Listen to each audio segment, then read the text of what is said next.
Hey guys, let's talk about a good list of clinical psychological symptoms that are a result of being weak on boundaries. And I got this list from Dr. Cloud's book, Boundaries, How and When to Say No. So let's just read it here. Depression, anxiety disorders, eating disorders, addictions, impulsive disorders, guilt, shame issues, panic disorders, marriage and relational struggles. If you don't set good boundaries, it's going to make you sick. And I want to share with you some of the relational struggles that I had because I didn't have good boundaries. And then when I did start setting good boundaries, it caused more relational issues because the people don't respect your boundaries. If you have weak on boundaries, you don't see the other person's boundaries. So I was in a family system that was weak on boundaries. I didn't have boundaries. Nobody had boundaries. So when you start setting boundaries, nobody respects the boundaries. That's the reason you need help when you try to start to grow. So let me give you a real quick example.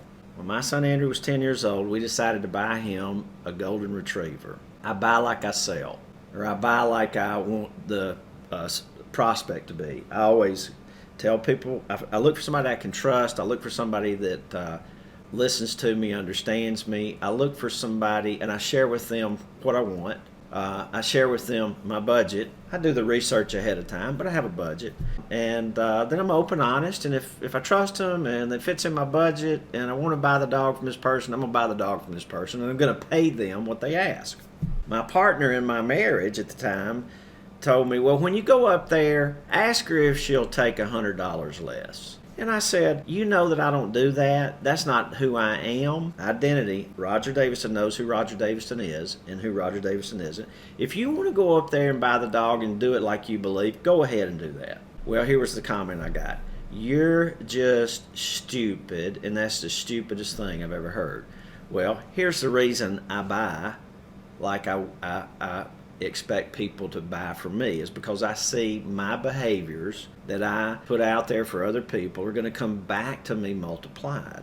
So emotions, conditions, and circumstances that I place out there are like seeds in the ground that I'm going to come up against. So I don't want to run into a shopper. So therefore, I watch real close how I behave. Do unto others as you would have them do unto you. That's right out of the scripture. So here's the issue with the relationship. You're just stupid. Well, here's what she was really saying. You don't have the right to be you in this relationship. That was the question I asked. I said, hey, here's what I think. I think the question is does Roger have the right to be Roger in this relationship?